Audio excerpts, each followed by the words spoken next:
Get this and get it straight. Crime is a sucker's road, and those who travel it wind up in the gut of the prison or the grave. This time a twisted mind, a hole cut in a wire fence, and a corpse in a storeroom. All added up to freedom, but only for the one who had it coming. From the pen of Raymond Chandler, outstanding author of crime fiction, comes his most famous character in The Adventures of Philip Marlowe.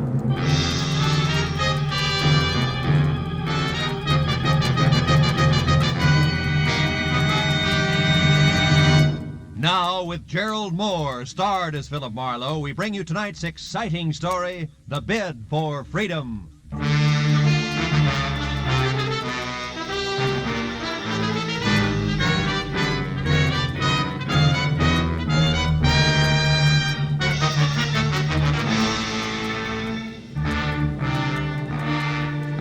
Never fails.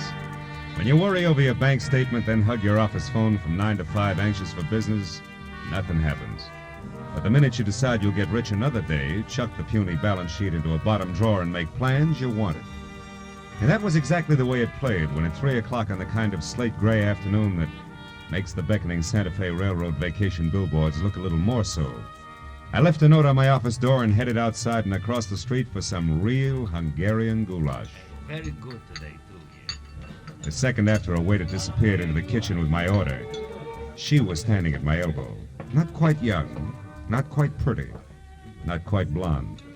And when she spoke, not quite sure of what she was going to say next. You're Mr. Philip Marlowe, aren't you? I mean, the private detective whose office is across the street? Yeah, that's right. My name is Helen Asher. Oh? I have to find someone. You do that kind of work, don't you? Finding people, I mean? That all depends, Miss Asher. Who's the person you have to find? Leon Rodell, a friend. Uh-huh. You see, I just got into town.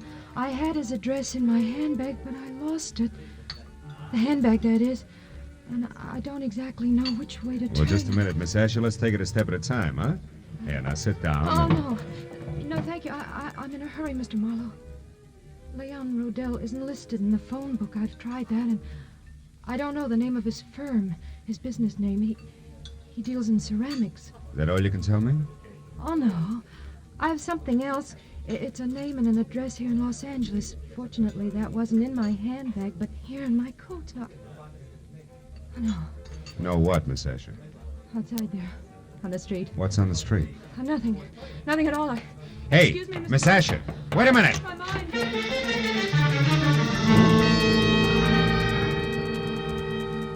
There'd been a sort of sad look about Helen Asher that made me want to help her. So after an even sadder look at the plate of goulash that was coming toward me from the kitchen, I followed her to the street. Mr. Marlowe, the gold. When I reached the sidewalk, she was across the street in a cab and away. That might have been the end of it if something small and ugly that had been standing just outside the restaurant hadn't turned and moved into the alley alongside the building. On a hunch that he'd had something to do with the sudden exit of Miss Asher, I followed him and found him standing next to a line of empty ash cans, calmly lighting a cigarette. You always run into alleys to light your cigarettes? You always concerned? What do you know about Helen Asher? Helen Asher? I haven't any idea who you're talking about. Come on, little man. I'm talking about the gal who just got into that cab. Do the words begin to flow, or do I wring them out of you? Hey, get your hands off me. You're ripping my pocket. You're lucky it isn't your nose. Come on, talk. All right. It's no secret. Here, it's all in this letter. Look, right here. Oh!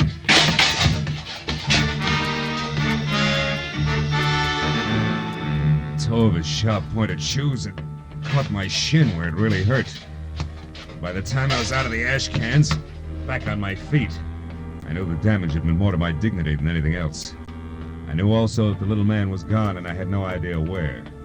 I was halfway out toward the street before I realized that I still had the little man's letter clenched in my hand. It was from an Omaha life insurance company and addressed to one Eldon Hook, 31 Marlboro Drive, Sunnydale, California. Sunnydale wasn't just around the corner, but the fear I'd seen in Helen Asher's face, plus a score to settle with Eldon Hook, said the 20-mile drive into the San Fernando Valley was a minor point.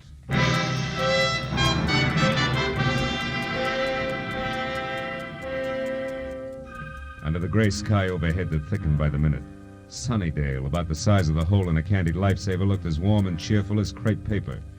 And number 31 Marlborough Drive, also gray, was no improvement from the ponderous, bleak stone buildings which said Queen Victoria should have slept there. Past the high, thick wire fence that surrounded it to the wrought iron gate in front of me labeled Hillcrest Sanitarium. Keep out. Took 10 minutes of softly phrased questions and answers to get the boss man, a Dr. Cianetti, to the gate. I told him who I was and what brought me to him, including a description of Eldon Hook. I don't understand. Come in, Mr. Marlowe, please. Eldon Hook has been with us as an attendant for more than a year now, and his behavior has always been satisfactory. Nothing would surprise me anymore today. Oh, Helen Asher. Is it possible that she was once a patient here, Doctor? No. Oh. What about Leon Rodell? Leon Rodell? Hmm. How do you know that name? From Helen Asher. She was looking for him. That's why she wanted to hire me. She knew he was here in Los Angeles. Mr. Marlowe, this woman, was she young? About 30, blonde? Yeah, that's right. Why? Why? Because this morning, earlier, about 6 o'clock, one of our patients escaped. A woman you know as Helen Asher, and we know as Charlotte Rodell, Leon Rodell's wife. Oh. She's insane, huh? Temporarily, yes. Come over here, near the fence. Oh. I'll show you how she got away. But how she managed to cut through enough of this thick wire-link fence to make a hole large enough to crawl through is beyond me. Here, look, behind this ivy. Uh-huh. Even with a good wire snipper, it would take hours to get through all these strands. Huh? Wasn't she missed inside? Yes, but she was only gone minutes. Apparently she had been doing a little at a time during her recreation period, at night, whenever she could. Be careful of the burrs in those bushes there, Mr. Marlowe. Yeah, I see what you mean. Tell me, Doctor, have the police been notified? Of course, at once. The law compels us to. And frankly, Mr. Marlowe, I'm terribly worried. No? You see, it was her husband, Leon Rodell, who had her confined here a year ago. 6 months after their marriage, she began to act strangely. He felt it would be only with our help that she could ever regain her mental equilibrium. I thought that we were accomplishing that. Apparently no, huh? Obviously no. But, Mr. Marlowe, we must call the Los Angeles police right away and tell them that Leon Rodell now lives here, not in San Francisco. He must be protected. I see your point. Yeah, she did break out. She is trying hard to find Leo, and 3 she ran from Eldon Hook, who was very close on her trail. That's right, Mr. Marlowe. That's why I suggest that Leon Rodell discontinue seeing his wife as of last month. He always left Charlotte very upset. But now I'd better call the police. That's a good idea. Although Charlotte didn't know where her husband was staying or what the name of his ceramics business was, she... Say, Doc, she claimed that she lost a handbag. Have you found it by any chance? Yes, we did. We found it in the brush near the hole in the fence. I've got it right here in my desk. Oh, good. There was an address on a card in it. 3840 something. Yes, here it is. 3840 Lookout Terrace. Lookout Terrace. Lookout Terrace. That's right here in the valley, up in the hills, south of Ventura Boulevard. Mr. Marlowe, if possible, I'd like to avoid having the papers get hold of this story. This is a rather exclusive nursing home. So? Well, in a sense, you're already in this case.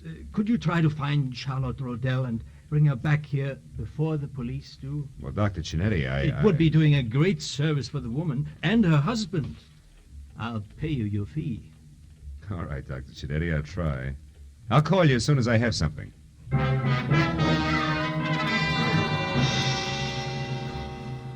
When I'd first started from Marlborough Drive in Sunnydale, it had been a combination of interest in a sad-eyed girl and a strong desire to punch Eldon Hook on the nose. Now it was business. It took 20 minutes of fast driving to get over to Lookout Terrace in the hills that separate Hollywood from the San Fernando Valley, and 3840 itself. The house was a squat chunk of overly stuccoed, archaic California architecture at the top of a steep driveway. And when I was out of my car and walking toward the front door, everything was black, except tiny pinpoints of light sparkling up from the floor of the valley I just left. Good evening, sir. I hope I didn't startle you, Mr. Rodell. Mr. Rodell? Oh, I know your name. Yes, sir. And I know some other things as well. Like what? Oh, incidental facts. Like, well, it's cold in there. So you haven't been home in hours. And? And the refrigerator's empty, so you're only staying here off and on. Also the old mail inside, phone bills, etc. They don't have your name with this address. So this is probably a friend's house. Which totals to what? To 0, maybe. 0, Mr. Rodell, like you're gonna total if you don't pay the money you owe to my good friend in San Francisco. Yeah, you know who I mean, don't you, Mr. Rodell? Yeah. What I don't know is how good friend thinks I'm gonna raise that kind of dough. I made it funny? Oh, you're kidding. Yeah. What's 15,000 to you? You, shall I say, an intimate friend of Ordine Blackburn's? Oh, Ordine Blackburn. Yeah, Ordine Blackburn. Come off it, boy. I'm thorough. An eager sort. I know that the lady from Bel Air's loaded and that she's nuts about you. No fooling. Now, before I leave, a word of advice, Rodell. One can't run away from his obligations forever. And you won't be able to walk away after 24 hours. Unless, of course, you pay. Good night. Good night, Eager. Till we meet again.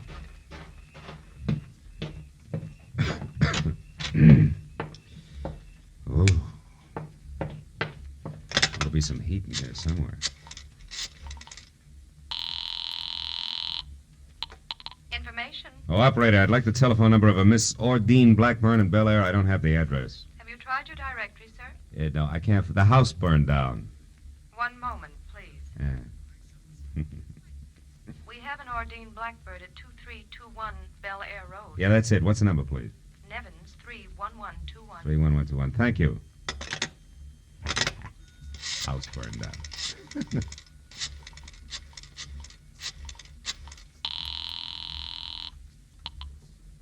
Hello? Hello, Miss Blackburn. Yes, this is she. Miss Blackburn, my name is Philip Marlowe. I'm a private detective who at the moment is anxious to get hold of Leon Rodell. You know where he is? Well, yes, I do, but I don't think... Now, please, it's important. Leon Rodell's life is in danger. I want to help him. Leon's life? What's going on, Mr. Marlowe? Well, there isn't time to explain, believe me. That's what she said, but Who said? Someone who called about 20 minutes ago. A Miss Helen Asher. Oh? She said she was supposed to meet Leon at his storeroom about purchasing some ceramics, but she forgot his address there. Did you give it to her? Well, yes, I did. Oh, great. She's the one who's after him. What's that address? Come on, quick. 3909.5 Ventura Boulevard. It's in Ventura. the rear of a parking lot. But tell me, Mr. Marlowe, what's Well, wrong? there's plenty wrong. For one thing, Talk to you again, baby, some other time. I doubt it, Mr. Rodell. Jumped to a hasty conclusion, didn't I? Yeah, you did, Eager. You see, I'm really only a bill collector, just like yourself, so why don't we... Just some makeup? uh, Not a chance, sweetheart. I wouldn't be happy that way. I wouldn't know when you were telling the truth and when you were lying. You know what I mean? Mr. Marlowe. Now, as I said before, good night.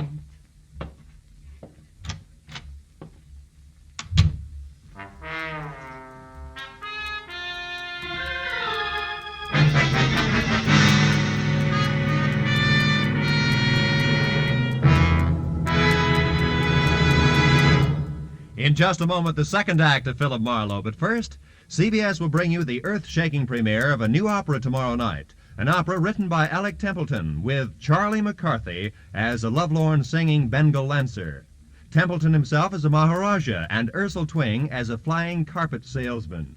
You can hear it on the CBS Charlie McCarthy Edgar Bergen show tomorrow night. And don't forget, Red Skelton, Amos and Andy, Eve Arden, Horace Hyde, and all the other CBS Sunday night stars will also be on hand on most of these same CBS stations. Jack Benny, of course, is heard in them all on Sundays. Now, with our star, Gerald Mohr, we return to the second act of Philip Marlowe and tonight's story, The Bid for Freedom.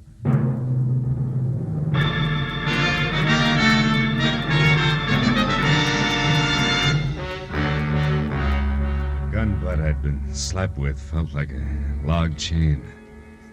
Next time would be different. I waited till Eager drove away, and then went out and got in my car and unwound my way down the hill again to Ventura Boulevard. There I turned west and drove out to 3909.5. There was a glass and neon super grocery store closed for the night. The only light showing at Leon Rodell's ceramic outfit trickled out on the ground in a narrow wedge through what had to be a partly open back door. And even as I watched it, the wedge danced into a crazy pattern and disappeared. I ran for it and got there just in time to see Charlotte Rodell dart down the alley. A second later, she vanished in the shadowy jumble of backyard buildings. I knew there was no use trying to follow her. Instead, I eased the storeroom door open and looked into the room full of flower pots, lamp bases, and dishes. Nothing moved.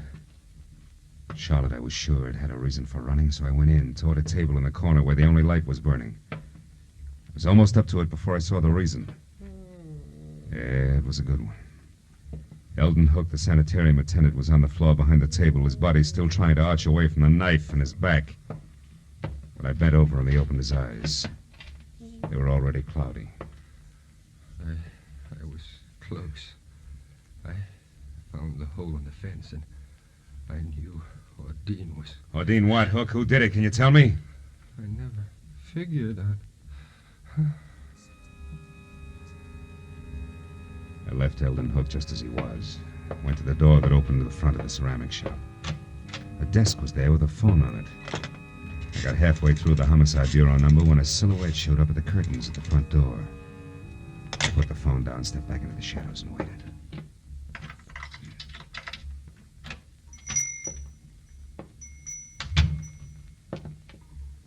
Oh, that's funny.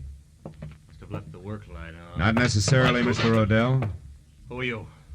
Name's Marlowe. I'm a private detective. You are Leon Rodell, aren't you? Yes? What are you doing here in my shop? You better finish taking your overcoat off, Mr. Rodell. Now, see, your yes. wife has run away from Hillcrest Sanitarium. My... Charlotte is out? That's right. How do you know this? She came to me tonight under a phony name. Tried to get me to locate you. She'd lost your address. Oh. This is a shock, Mr. Marlowe. A terrible shock. Poor Charlotte, what an awful thing this is for her. Yeah. Excuse me, I need this. Sure? Oh, you? No, thanks. You see, Marlowe, I've only been here in Los Angeles a month. And the last time I visited Charlotte, that was about 3 weeks ago, and I hadn't planned to stay out. Wait a minute. My wife is the only one who had my local address. If she lost that, how did you find me? That's a long story. I got the address Charlotte lost, and I've already been up to your house, but the last step was a call to a Miss Ordine Blackburn. Ordine? Yeah, she sent me up here. Oh, then you know about Ordine and me. A little. Well, I suppose under the circumstances that's hard for you to understand, Marlowe, and even harder to accept. Not exactly, under the circumstances. Oh, well, the law is not as generous as you are. Has no room for understanding. Insanity isn't grounds for divorce until after 3 long years have passed. And maybe Miss Blackburn doesn't want to wait that long, huh? Well, to be frank, I don't know. I'm in love with her. I think she loves me. I haven't had the courage to tell her about Charlotte yet. Maybe you won't have to. Hmm? Charlotte called her up tonight before I did as a Miss Asher. She must have gotten Ordine's name and phone number from you some way on that last visit of yours. No, that's impossible. Well, she got it somewhere. Marlowe, do you know where Charlotte is? We've got to find her. She's not responsible. She might even be dangerous. It's an understatement, Rodell. She's deadly. Deadly? Hmm. I don't understand. Come here. Over behind that table there where the light is. What? Go ahead and look. Oh, what's over there? When I showed up here tonight, I saw Charlotte running away. I came in and found that. Oh, my God. The attendant at the sanitarium. Yeah. He knew she'd escaped. He found the hole in the fence where she got out, and he's been following her on his own, strangely enough. He's dead. Marlowe, he's dead. Hook, he's dead. Rodell! Sorry. Marlowe, she must be completely mad. We've got to stop her. Why, she might go for Ordine next door. Or you, yeah. What can we do? Well, you can go home. She doesn't know that address up there, so you'll be okay on that score. All right, but... Rodell, listen.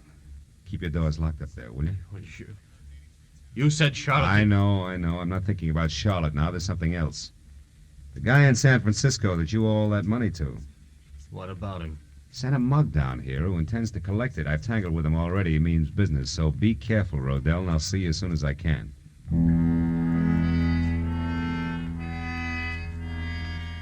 I watched him go out the door limply, his head down. He looked about as tough as a bowl of whipped cream. Then I went back to the desk again and saw that he'd left his overcoat where he dropped it on the chair. I called the police, gave him the word on Charlotte, and when that was over, I had to switch on the desk light to check the sanitarium number before I could call Dr. Chinetti. That's when I saw the letter lying on the desk, an important letter. But for one reason only.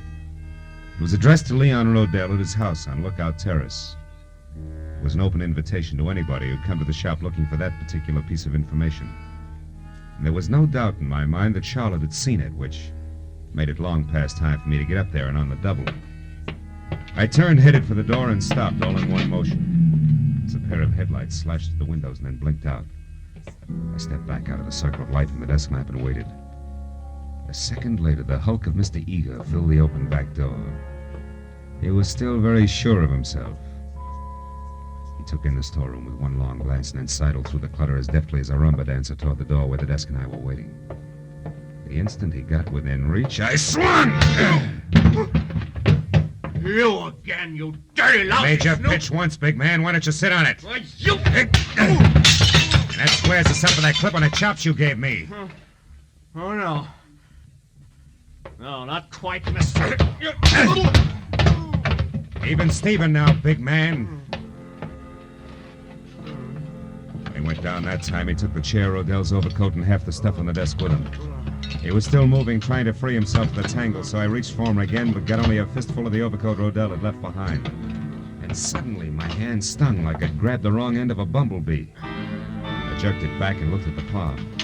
Something was stuck to my skin, something I couldn't understand. Until finally realization oozed through the molasses in my brain. I left and ran all the way to my car and almost sprung the frame, twisting up Lookout Terrace.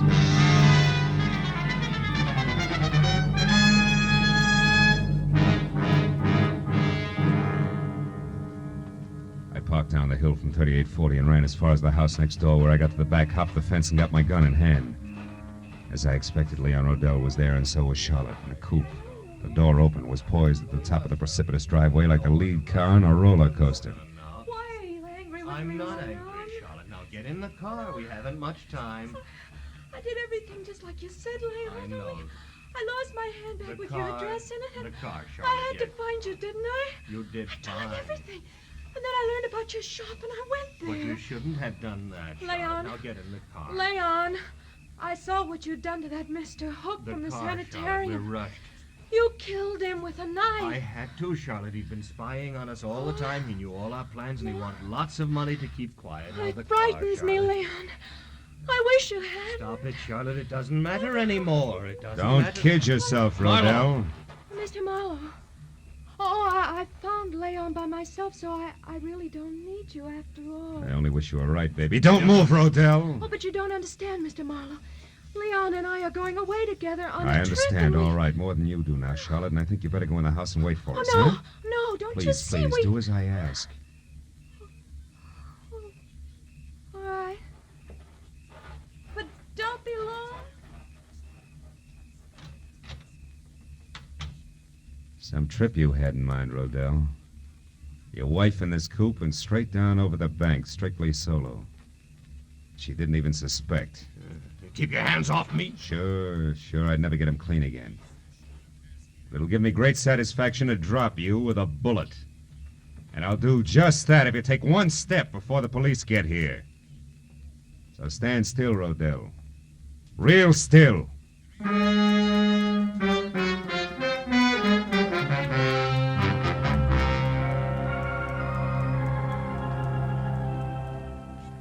And that's really all that happened, Dr. Giannetti. I'm sorry you were worried, and I'm awfully glad I'm back. So am I, my dear. And we'll talk more about it in the morning. What you need right now is a good night's rest in your own bed. Oh, you're right, Doctor. I'm very tired. Good night, Mr. Marlowe. And thank you. Good night, Charlotte. She still doesn't realize, does she? No, and it's a good thing. Plenty of time for that later when it can come gradually. At this point, she could tear herself to pieces over a thing like this. Yeah. Her husband who urges her to run away and helps her do it for the sole purpose of getting her out where he can kill her. Not much security in that setup, huh? No. You mentioned another woman, Mr. Marlowe. Miss Ordine Blackburn. Oh, Adine, yeah. Gullible rich girl without much on the ball. Rodell planned to marry her and solve all his money problems. Believe me, Doc, he had 'em, big ones. I see. Well, she's better off this way. Yeah. 6 months of marriage to Rodell, and she'd have been a candidate for your sanitarium herself. He's that kind of a guy. And my late employee, Eldon Hook. Well, he knew that Rodell had been urging his wife to run away and that he cut that hole in the fence. Hook found out that Rodell was interested in Ordine, and he tried to shake Rodell down. He signed his own death warrant on the spot. You know, it's sometimes frightening to me, Mr. Marlowe, to realize how many warped and twisted minds there are that never get help until it's far too late. But there's always some good in every bad thing, they say. What about this case? Charlotte, I expect her to recover completely soon, because now the main contributor to her neurosis, so to speak, is gone forever. Oh. That was Leon Rodell. Yeah, well, Doc, it's a long way back to Hollywood. I better get going, huh? And just one thing more, if you don't mind. Hmm? Charlotte would have died in a smashed car in what would have passed for an accident. Also, she'd have been blamed for Hook's murder if you hadn't found out the truth about Rodell. I'm very curious. You remember the burrs that grew along your fence outside? The birds? A blasted nuisance. Yeah, but as you just said, Doc, there's always some good in every bad thing. Rodell told me that he hadn't been up here for 3 weeks. And yet tonight his overcoat was loaded with burrs. I got one in my hand from it. Oh. That gave me a hunch. Well, from there on it played. Disappointed? To the contrary, satisfied completely. Good night, Mr. Marlowe. Good night, Doc.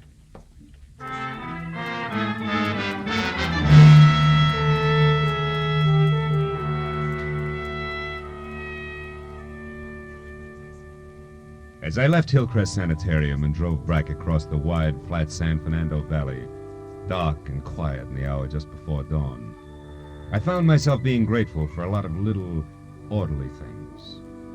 Things like the clear white line down the middle of the road, the rhythm of the motor in my car, and the prospect of going home to my own secure apartment. And then I wondered about Charlotte and the sort of nightmare jungle the world must be to a mind twisted suddenly, out of focus, where there is no symmetry or logic. But nightmares can be banished, huh? Fears driven away. And in time, with Dr. Cinetti's help, she'd come out of it all right. But the others like Hook and Rodell, to them the jungle is home. No nightmare, that. They live in it by choice. Until, one way or another, they're destroyed. Choked to death by the very tangle they hide in. Well, that's fair enough.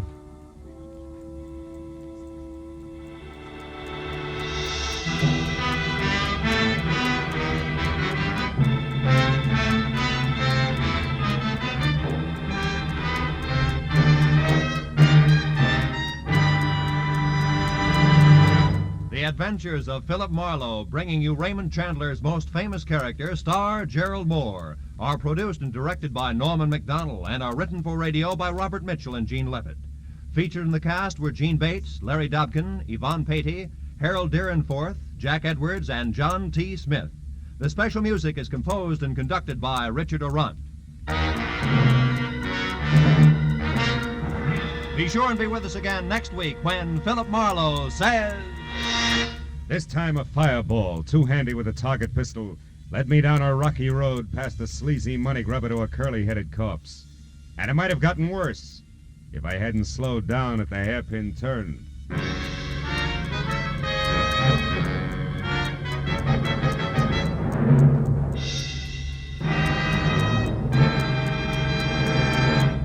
Battered but unbowed by his bout with Fred Allen last Sunday night, Jack Benny will be back at the same old stand tomorrow night, jaunty as ever, and why not? Jack has just been elected the King of Hearts by the American Heart Association. Listen for Jack Benny tomorrow on CBS. This is Roy Rowan speaking. Now stay tuned for Gangbusters, which follows immediately over most of these same CBS stations. This is CBS, where Philip Marlowe takes the case every Saturday night, the Columbia Broadcasting System.